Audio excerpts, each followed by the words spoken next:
Good evening, everyone. We would like to welcome you all for this Vespers program. To start our program, we'll sing some songs. For the first song, we'll sing song number 152. Tell me the story of this.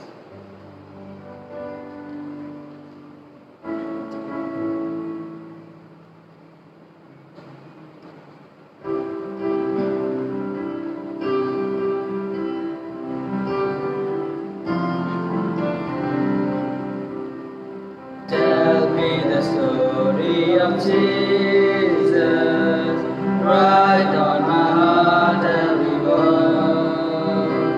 Tell me the story most precious, sweet as the ever was heard.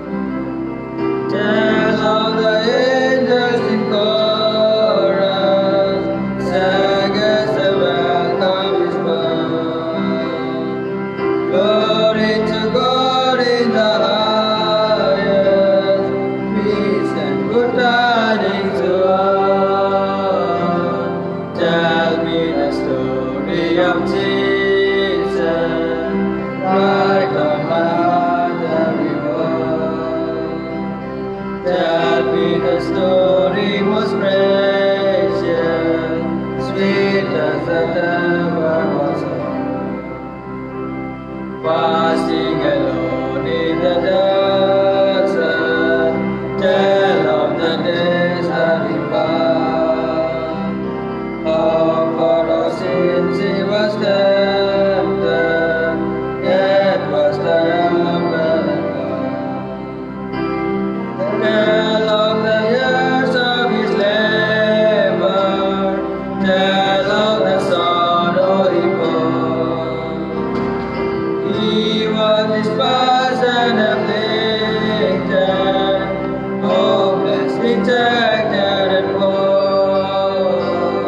Tell me the story of Jesus, right on my heart every word.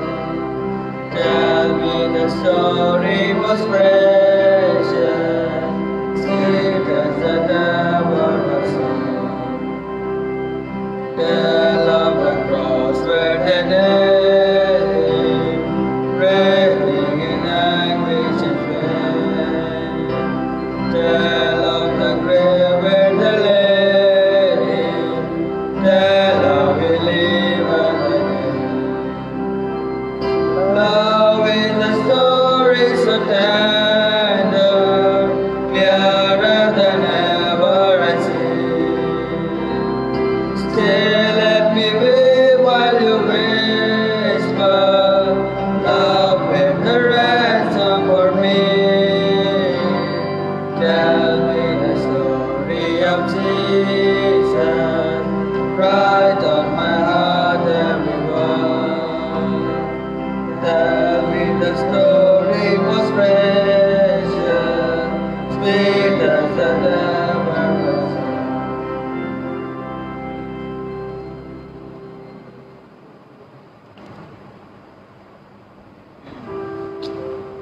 For next song, we'll sing song number 34, Wake the Soul.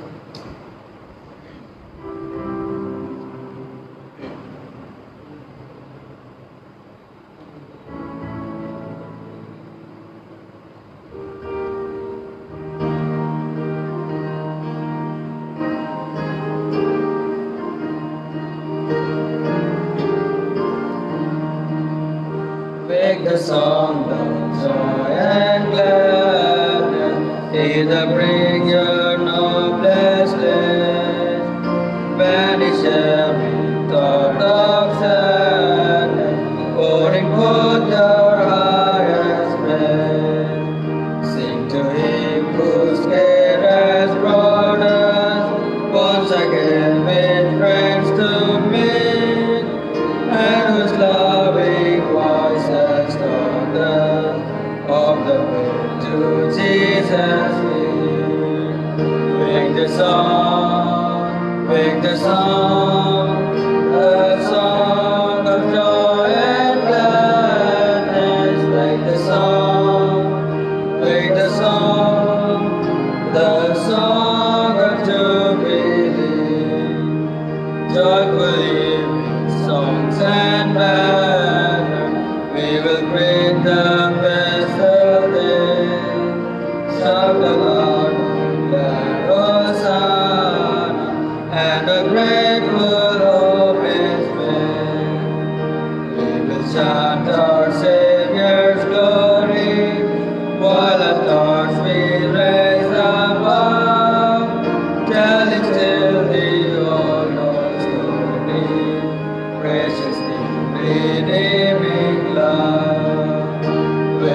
song, wake the song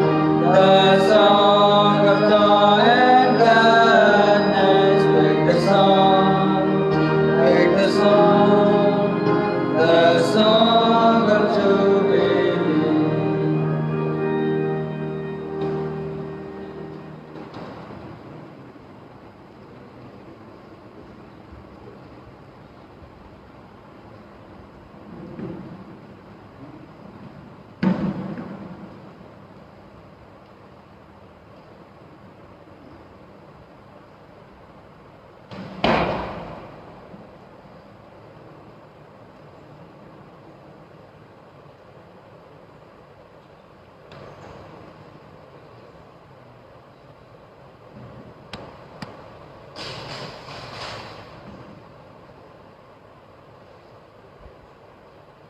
Happy Sabbath, everyone. God has been so gracious to us throughout the week and given us this wonderful time that we could join ourselves in this Facebook Live, praising the Lord and to adore His name. If you have your Bibles with you, we will turn to Hebrews chapter 11 and we will ponder from verses 10 to 13. అందరికీ సబ్బాతు శుభాకాంక్షలు. గడిచిన వారం అంతా కూడా దేవుడు మనల్ని కాచి కాపాడి నడిపించినారు. ఈ ఫేస్బుక్ లైవ్ ద్వారా ఈ కార్యక్రమాన్ని, క్రిస్మస్ కార్యక్రమాన్ని వీక్షించడానికి దేవుడు మనందరికీ అవకాశం ఇస్తున్నారు. అందు నిమిత్తం దేవునికి వందనాలు చెల్లిస్తున్నాం. మన దగ్గర పరిశుద్ధ గ్రంథాలు ఉన్నట్లయితే హెబ్రీయులకు రాసిన పత్రిక 11వ అధ్యాయం 10 నుంచి 13 వచనాలు ధ్యానించుకుందాం. I will read in English. Abraham did this because he was confidently looking forward to a city with eternal foundations, a city designed and built by God. It was by faith that Sarah, together with Abraham, was able to have a child, even though they were too old and Sarah was barren. Abraham believed that God would keep his promise, and so a whole nation came from this one man, Abraham, who was too old to have any children. A nation with many people that, like the stars of the sky and the sand on the seashore, there is no way to count them. All these faithful ones died without receiving what God had promised them. But they saw it all from a distance and welcomed the promise of God. They agreed that they were no more than foreigners and nomads here on earth. With this beautiful thought, we would like to extend a warm and hearty welcome to each and everyone, those who are watching this Vesper service of SCA Church Newsweek through live in Facebook. God bless all of us as we join ourselves. And may God bless all the viewers who are watching this Facebook. Shall we all close our eyes for prayer? I would like to request Pastor D. Israel to kindly come forward to offer a special prayer, and this will be the opening prayer.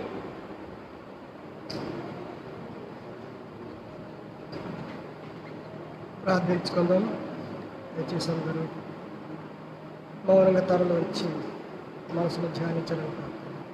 మహోన్నతుడైన మా తండ్రి, కృపగల దేవ, మమ్మల్ందరూ కూడా గడిచిన వారం నుండి వారం వరకు కాచి కాపాడి మీ ఆశీర్వాదాలు. లోకము అల్లకల్లోలంగా ఉన్నప్పటికీ, సమస్యలతో ఉన్నప్పటికీ, మీ బిడ్డలైనటువంటి మమ్మల్ని క్షేమంగా సురక్షితంగా కాచి కాపాడని వందనాలు చెల్లిస్తున్నాం. విచిత్రమైనట్లయితే త్వరగా ఈ యొక్క సమస్య నుండి మమ్మల్ందరినీ తప్పించండి. ఈ బంధు విముక్తుల్ని చేయండి. అందరికి కూడా ఆనందాన్ని, సంతోషాన్ని కలిగి చేయండి. ఏదైనా నీ దాసుని ద్వారా వాక్యం వినబోతుండగా వాక్యం అర్థం చేసుకొని ఈ యొక్క చివరి దినాల్లో మనసులో మార్చుకొని నీ వైపు మళ్ళీ యేసుక్రీస్తు ప్రభు త్వరగా వస్తున్నాడు, ఆయనతో కలిసి పరలోకానికి వెళ్ళి చిరకాలం జీవించాలని వాంఛ కలిగినటువంటి వాళ్ళందరూ కూడా సిద్ధపడుతున్నారు.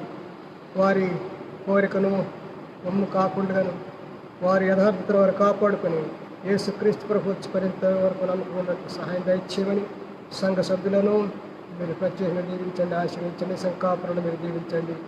అలాగే ఆసుపత్రిలో ఉన్నటువంటి వారిని, పాఠశాలలో ఉన్నటువంటి వారిని, సంఘ కాపురుల ప్రదేశాలలో వారిని, శిక్ష నాయకులు యూనియన్ దీవించండి. జనరల్ కాన్ఫరెన్స్ నాయకులు కూడా మీరు దీవించమని, ఈ క్లిష్ట పరిస్థితులు మీ యొక్క సహాయాన్ని మాకు దయచేసి ఈ బిడ్డలుగా స్వీకరించమని యేసు నామమున అడుగుతున్నాం తండ్రి. ఆమేన్. This evening we are happy to have Grace Anna Paul, we call Twinkle, the daughter of Mr.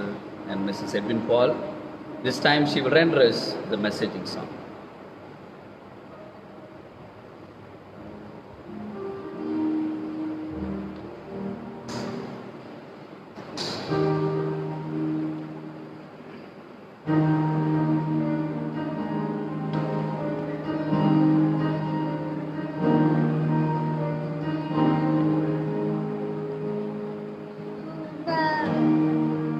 That the Lord of all the earth would care to know my name, would care to feel my hurt.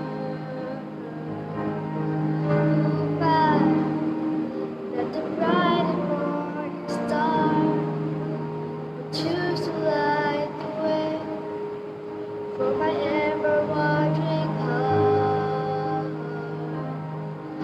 Not because of who I am, but because of what you've done. Not because of what I've done, but because of who you are. I am a flower quickly fading, here today and gone tomorrow. A wave that tossed in the ocean, a waver in the wind. Still you hear me when I'm calling. Lord, you catch me when I'm falling, and you told me who I am. I'm yours.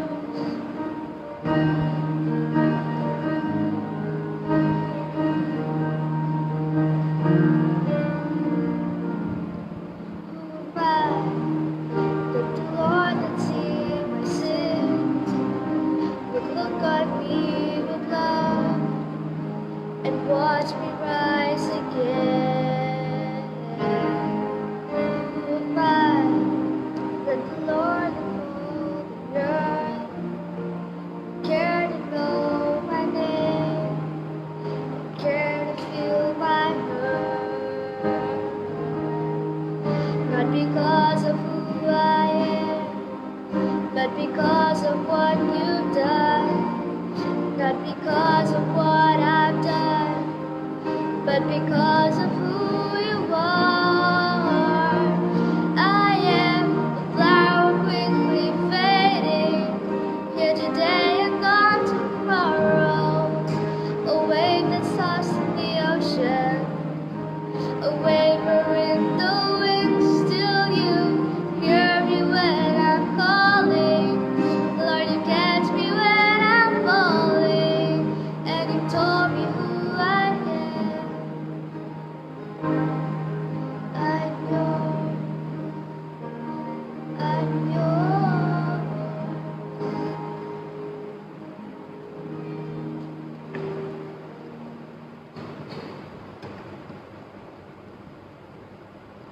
Good evening and happy Sabbath to all of you.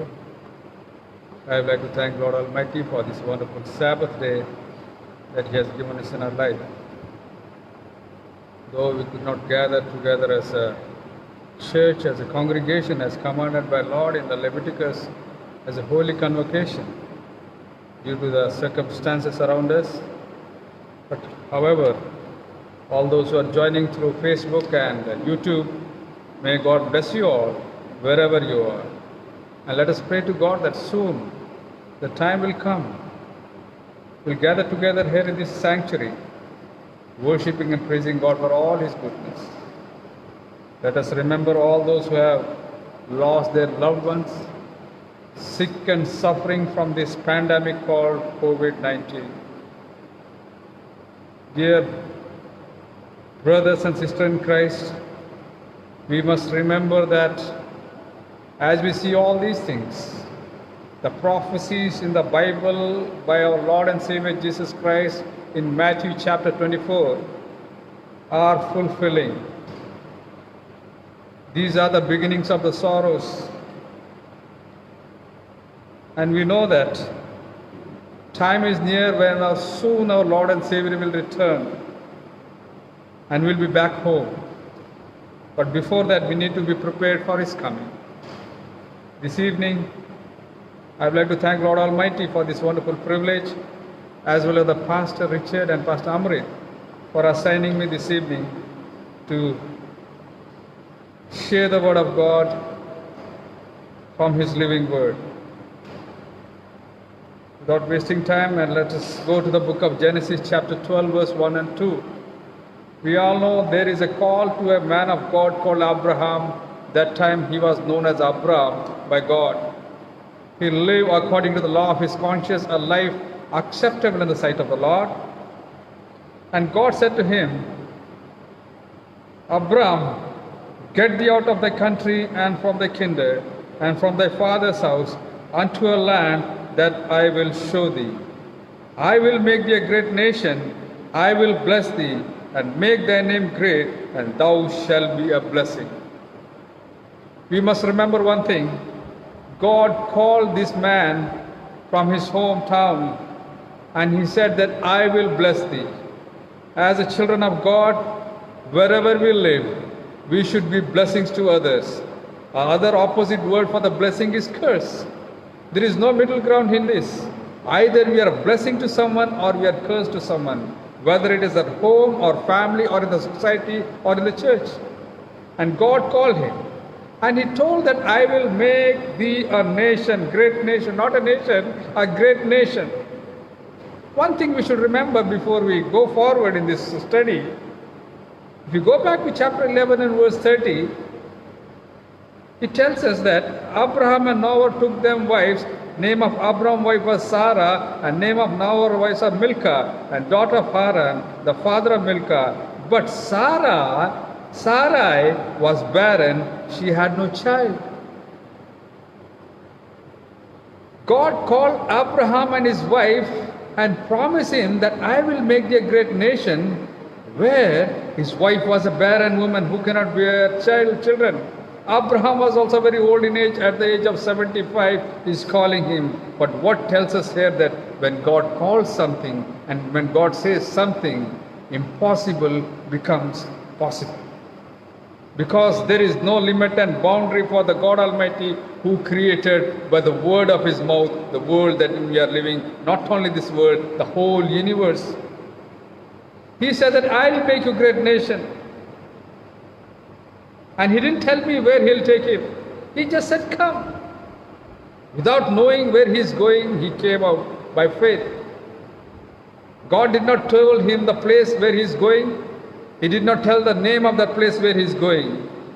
But God later on revealed unto him. If we go to the book of Genesis chapter 13, verse 14 and 15, if you see here, God says to Abraham, chapter 13, verse 14 and 15, the Lord said unto Abraham, after that Lot was separated from him, lift up now thine eyes and look unto the place where thou art, northward, southward, eastward, and westward. For all the land which thou seest, to thee will I give it, and to thy seed forever. Here we see that again God is repeating His promise, to thee and to thy seed I will give this land, and He showed him that land. Whatever you are seeing. And we know the name of that land. If you go to chapter 17 of book of Genesis and verse 8, if you read, and I will give unto thee and to thy seed after thee the land wherein thou art a stranger, or the land of Canaan, for an everlasting possession, and I will be their God. Here it says that God said, I will give thee. God has not yet given a land to Abraham, though He promised him there. He says that I will give thee and unto thy seed after thee. And the land wherein thou art a stranger, because Abraham was still living as a stranger in that land. And when God said to Abraham this, he understood this one. And he came out in a faith. And now let us go to the book of Hebrew, where the heroes of faith are mentioned. The book of Hebrew chapter 11. And if you read from verse 8 onwards, it talks about Abraham. Now he has become Abraham, whereas he was called Abram in the beginning. Now here he said that by faith, Abraham, when he was called to go out into a place which he should after receive an inheritance, obeyed, and he went out not knowing whither he went. Here we see that Abraham went out not knowing, just completely total surrender in God and trusting God Almighty. You know, he sojourned because he said that, verse 9, by faith he sojourned in the land of promise as a stranger in a strange country, dwelling in tabernacle with Isaac and Jacob, here with him of the same promise. Here we see that Abraham, he dwelt in those country as a stranger.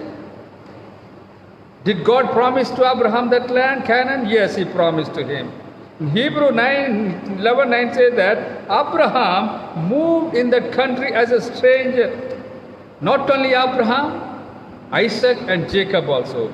Bible mentions the sons of Abraham and his grandson Jacob. They moved there as a stranger in that country. That's very, very important for us to see. When God promises something, when God says something, sometimes he takes his due course of time. You know, promise of Abraham was repeated with Isaac as well as Jacob also. And they did not receive this land. They lived as strangers in that land. By faith he sojourned in the land of promise in a strange country, dwelling in tabernacle with Isaac and Jacob. He lived in tents as a stranger in that country, not knowing, not receiving the promise of God. Verse 10 says that he was living there as a stranger, looking for a city which hath foundations, whose builder and maker is Lord. There is a difference between city and tabernacle. Tabernacle or a tent is a temporary. A city which is built is a permanent. And here we see that God has made Abraham to live as a stranger in this world. We can learn a lesson from Abraham that we have to live in this world as a temporary mindset. In other words, many people live in this world as if we are going to live here forever and ever. This message brings to us this evening is that like Abraham, Isaac and Jacob, we must be living in this world with the temporary mindset. The more permanent mindset have you upon this earth, the more difficult it will be, God, for you to uproot from this earth. You know, uprooting. You know, many vegetables we get it from the ground, underground vegetables, like radish, potatoes, onions, and so on. Me and my friend, we visited one of our church nearby, Newsway, for one Sabbath service. And after the service, we visited pastor's house on his request. And he said that, please come home, sir. I have planted radish. We say in Telugu, Mulangi. I want to give you, please come home. And we reached his home, and there was so many plants before his house in his kitchen garden. And we saw, and he was trying to pull out those radish. Because it was dried so much, so rooted inside, he was not able to pull it out. First when he pulled it out, it broke. And after that he has to bring bucket of water and make it wet with water to make it soft. It didn't work out, and he has to pour and pour and pour water to bring it out of the ground. Yes, dear brothers and sisters in Christ, we must not have the mindset of this world. If we are having the mindset of this world, we will be so grounded in this world, we cannot be uprooted from this world when Christ will come to take us away back home. And we know the story of Lot's wife. She was grounded here. She was so permanently living in this world that her heart and mind was there when they were leaving the city of Sodom and Gomorrah. By the instructions of the angel of mercy, here we see that she had to become a pillar of salt because her heart and mind and soul was there. There was no temporary mindset in her, what we can say. Here he say that in this one, we must live with a temporary mindset for the two reasons. One thing is that we have brought nothing in this world and we are going to take nothing out from this world. We are looking for the better place, a better city. You know why better place? You know, as the world around us is suffering with a pandemic, with a sickness and suffering, where the science as well as the all human knowledge has on the knees, they have no clue how to take control of this situation unless until we are just locked down.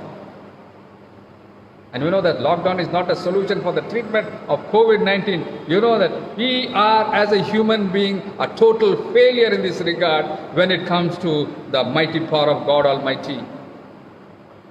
But here we see that we are looking for a better city, the better world. All this sickness and suffering came into this world because of sin. And we are looking forward for the world for which our forefathers Abraham, Isaac and Jacob looked. We read again chapter 11 verse 10. For he looked for a city which hath foundation, whose builder and maker is God. The city is mentioned in the book of Revelation chapter 21. John on the island of Patmos, he saw this vision and he saw the holy city Jerusalem coming down from heaven.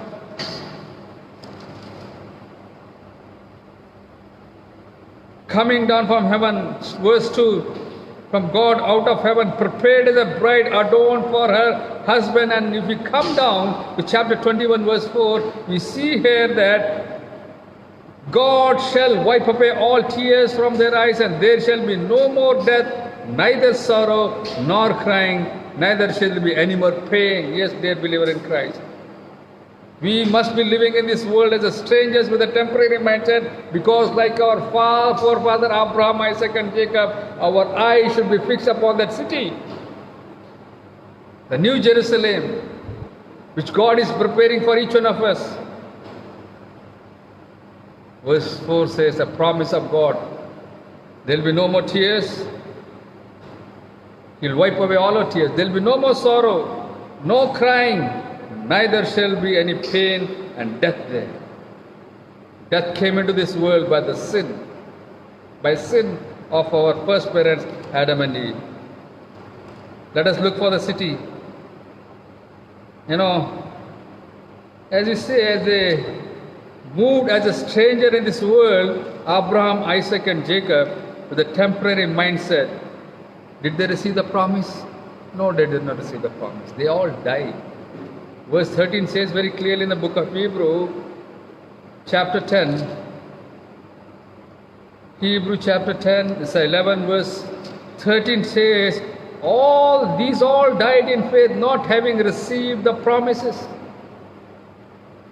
All the forefathers, all the people in faith mentioned in the book of Hebrew, chapter 11, all these people died in faith, not receiving the promise. Abraham did not receive the land. He did not receive the promise. But what happened now? Where is Abraham now? He's dead. And how will he receive that promise? God told to Abraham that I'll give you this land. Did he tell him that I'll give you? Oh, yes, he told him. So now when he will get it? That's a very, very important. If they all walked by faith, not by sight. You know, his promise, one day he will receive this promise. The question comes to us, when he will receive this promise? When he will receive this promise? Abraham is dead now. In order to fulfill his promise, you know, God, our Almighty God, He will never tell lies. Book of Isaiah, if you go to chapter 55, verse 10 and 11. Book of Isaiah, chapter 55, verse 10 and 11. It is what God says.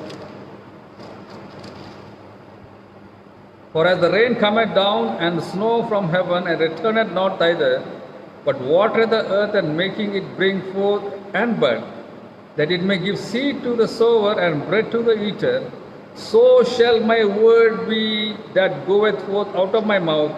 It shall not return unto me void, but it shall accomplish which I please, and it shall prosper in the thing. It says that God, whenever He promises something, it will never come back. He has promised that. He said that if I promise Abraham the land, He will give him. The question comes to us that when he will receive it. He is there in the grave now.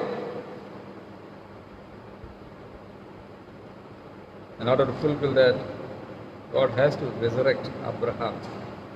And He'll resurrect Abraham, second coming of Jesus Christ. He'll receive His promise of eternity. Here we see that they all died in faith, not receiving what they are promised, but looking for it. You know, when Abraham died, he died with the promise of God, the Word of God, the living Word of God. This is called the living Word of God. Though he died, when he was buried, that Word was not dead. It was still living there. And when it come out, God will give him that promise. So Abraham died with the promise of God, and God will resurrect each one of you also. You know, God saves each one of us. He loves each one of us. They all waited for the coming of Christ, if not in this world, in days to come. You know, when the first time the second coming of Christ was preached in the Bible, you know, old prophet called Enoch, the first prophet in the Old Testament called Enoch, the seventh after Adam in the generation. If you go to the book of Genesis, you say that Abraham, who was a descendant of Enoch. If you go to the book of Jude, in the New Testament, it mentions about the prophecy of Enoch, the man who walked with God, the man who was taken to heaven without tasting death. Here we come here in the book of Jude chapter, there is only one chapter there, and we'll come down to the verse 14. And Enoch also, the seventh from Adam, prophesies of these, saying, Behold, the Lord cometh with 10,000s of his saints. Seventh from his generation after Adam. Adam lived 930 years. If you do the calculation from the Bible, you will come to know that Enoch lived when Adam was alive. They both lived together for 60 years.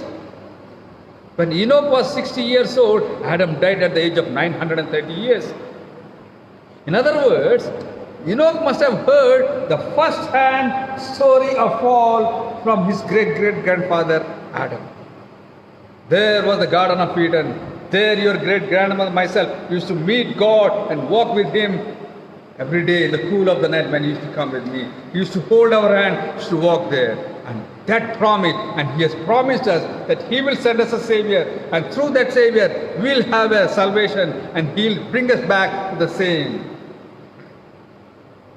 6,000 years back, Enoch, the seventh from Adam, was looking for the second coming of Jesus Christ, not the first coming. When Jesus came, He did not come with the 10,000 of angels in Bethlehem. His birth was unnoticed by the world around, except few people, few shepherds and few wise men. But here we see that Enoch was waiting for the Lord's second coming. With how many? 10,000 of angels. If 6,000 years back, if Enoch was looking for the coming of the Lord, how much we, those who are living at the edge of this world, end of the time, must be looking for the coming and Lord of Savior Jesus Christ. Now, Lord never gave date, but God has given us signs to us in this word that how and when He will be coming. But He did not come. Why He did not come? We are not ready. The church is not ready. If we come now, many will be doomed and lost. God is giving us time still. His coming is not slack, as Peter is saying, because He is more merciful that more and more people will be saved into His kingdom. If you say that I am waiting for the second coming of Jesus Christ, you must be showing evidence that yes, I am waiting for the coming of Jesus Christ. What kind of evidence? How you spend your money? How your budget, your family budget in these last days? How much time you spend with the God and in the prayer and in the church? We all work. How much time you spend in the working place and how much time you spend with the God and the spiritual things and preparing yourself and other for the Lord's return. That means when something is in priority, people can see it. Likewise, people also should be seeing us how we are getting ready for the coming of Lord and Savior Jesus Christ. You know, in book of Nehemiah, chapter 2 and beginning 2 verses tells us that Nehemiah was very sad. He was a cupbearer of the king Artaxerxes. He said that why your countenance is so sad? And he said that the reason for it that he was worried about his people there in the temple in Jerusalem. The way what he was thinking, the way he was living, his heart, soul and mind was about the Jerusalem and city of God. And our heart, soul and mind also should be looking for the new Jerusalem, the city of God. How do we live in these last days? We can't hide it. How we are talking about children and their education in the last days. We should be living here with a temporary mindset that we are strangers in this world, must get ready for the coming of Lord and Savior Jesus Christ. New Testament talks so much of the next second coming of Jesus Christ. Especially, Paul says the most famous text, 1 Thessalonians chapter 4, verse 16 to 17. The Lord shall descend with a shout of archangels, with thousands of angels, and dead in Christ will fight righteous, and then we who are will be translated. And we all be caught up together in the air. And he says that with these words, encourage each other. Yes, dear beloved in Christ, there is a death everywhere.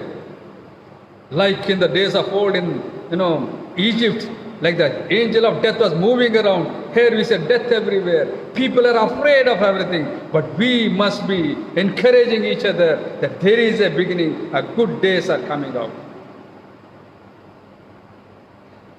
1 John chapter 3, verse 1 to 3 says, book of 1 John, first letter of John, chapter 3, verse 1 to 3, John writes here, behold what manner of love Father had bestowed upon us, that we should be called the sons of God. Therefore the world knoweth us not, because it knoweth not him. Yes.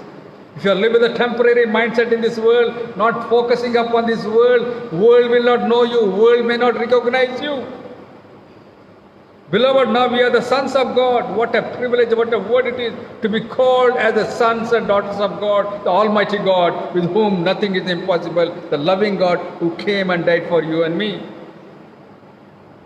It does not yet appear what we shall be, but we know that when he shall appear, we shall be like him, for we shall see him as he is. And the most important verse 3, and every man that had this hope, what hope? The coming of Jesus Christ.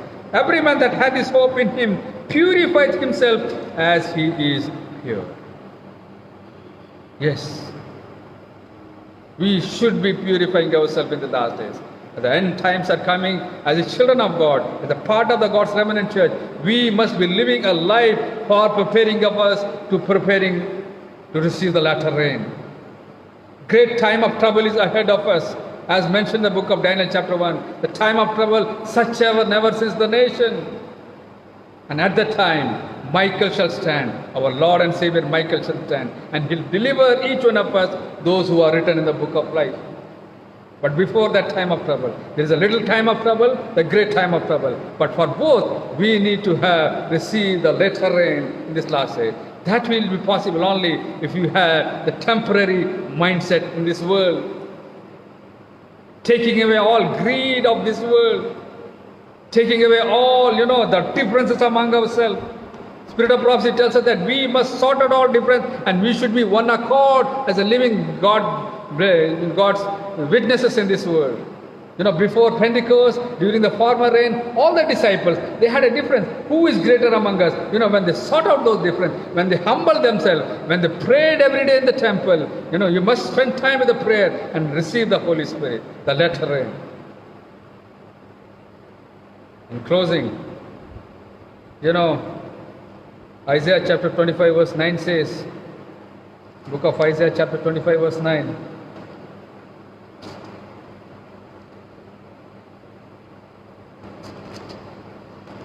the hope of all Christians in the last days, when they'll see their Lord coming in the clouds of heaven. Chapter 25 verse 9. And it shall be said in that day, the day of his coming, the second coming of Christ, Lo, this is our God. We have waited for him and he will save us. This is the Lord. We have waited for him. We will be glad and rejoice in his salvation. Amen. This is the Lord for whom we have been waiting. Yes, that should be our goal. That should be our aim. No matter what happens around us. We may lose our loved one due to the sickness. But we must believe in the coming of Christ, that the shout of the trumpet, and Christ will come down and he will shout, Awake, awake, awake. And all the righteous will come out. Nothing is impossible for our Lord Almighty. Because before he go from this earth, he had a promise for each one of us. In closing, last text. John chapter 14 verse 1 to 3. Jesus knew the condition of this world will be in the last days. And he said to each one of us, this is the word of Jesus, let not your heart be troubled. Ye believe in God, believe also in me. In my Father's house there are many mansions. If it were so, if it were not so, I would not have told you. There we see that. There we see that Jesus Christ went back to heaven.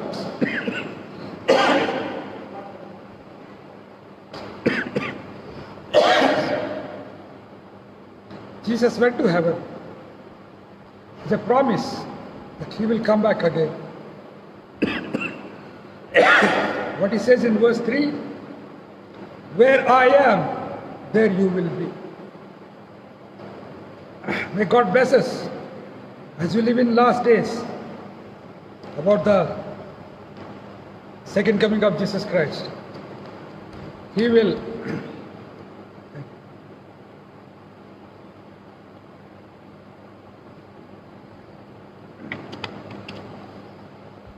that promise of Lord and Savior Jesus Christ, that let not your heart be troubled. Believe in God and believe in me. I have so many mansions prepared for each one of you. God is preparing a place for each one of us in his kingdom. And what he says, where I am, there you will be. So let us live with the promise of God. Let us live as strangers in this world, like Abraham, Isaac and Jacob, looking for the city which is so soon going to come down, and make sure that we will be inside the city, not outside the city. May God bless each one of us. Amen.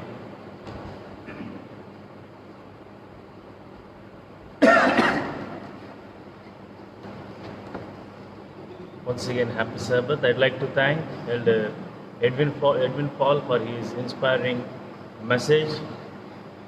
And we have a few prayer requests to mention. Kindly note and we'll pray for it. And first of all, we have Mrs. Lalita Patnaik, the mother of Mr. Deepak Patnaik. They request our prayers. Kindly pray for them. And also all the COVID-19 affected countries and states, and pray for especially Bangladesh, and remember in your personal prayers. And also pray for Meta's staff at Surat who affected COVID-19, and pray for them for their recovery. For our closing song, shall we all join and sing 529, Under His Wings.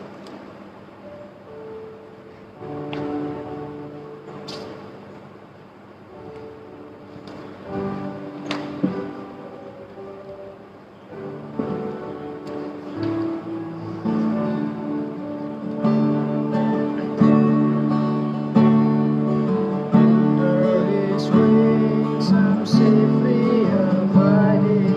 Though the night deepens and tempests are wide,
Shall we all rise for closing prayer? Let's bow down and close our eyes for closing prayer. Our most loving and living eternal Father, thank you, thy God, that you have given us a great privilege once again to adore thee, Lord. Especially, Lord, bless thy servant, Elder Edwin Paul, sir,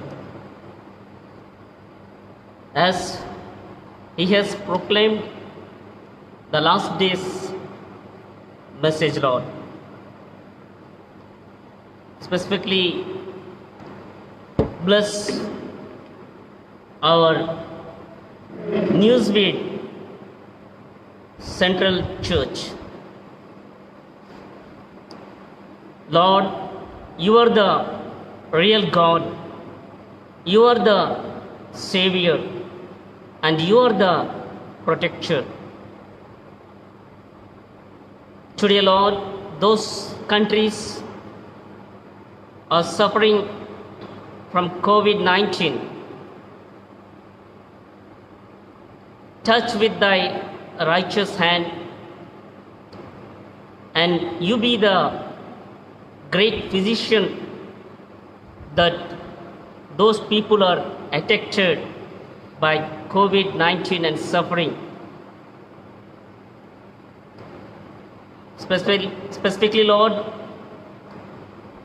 bless all our universe and bless our Adventist family members, Lord. Let this gospel service a blessed service to all of us, especially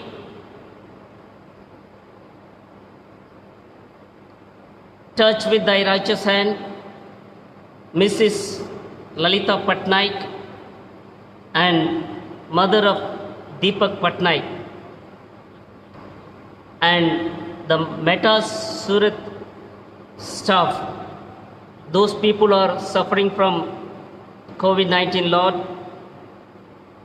Let they may be healed and they may glorify thy name. Especially, Lord, those who are watching by telecast today, Lord, let all the peoples may be blessed abundantly, and they may be uprooted for thy kingdom. Especially, Lord, bless our Seventh-day Adventist Newsweek Central Church members, elders, pastors, and all our Metas units and family members and leaders. And let this day and this moment a blessed moment to all of us. And specifically bless our whole universe, protect whole universe and country, government, and those who are the force, those who are working for this agony and panic moment, Lord. Be with them, lead them in the right manner, guide them in the right manner, and you be the protector, the savior to all of us. Specifically, let this whisper a blessed whisper to all of us. In Jesus' precious and holy name I pray. Amen. Father, what in heaven, hallowed be thy name, thy kingdom come, thy will be done on earth as it is in heaven. Give us this day our daily bread, forgive our debts as we forgive our debtors. Lead us not into temptation, but deliver us from evil. For thine is the kingdom, the power, and the glory, forever and ever. Amen. May the love of the Father, the grace of our Son Jesus Christ, and the sweet communion of the Holy Ghost may abide with us, especially to all the viewers through this Facebook, till Jesus comes. Amen.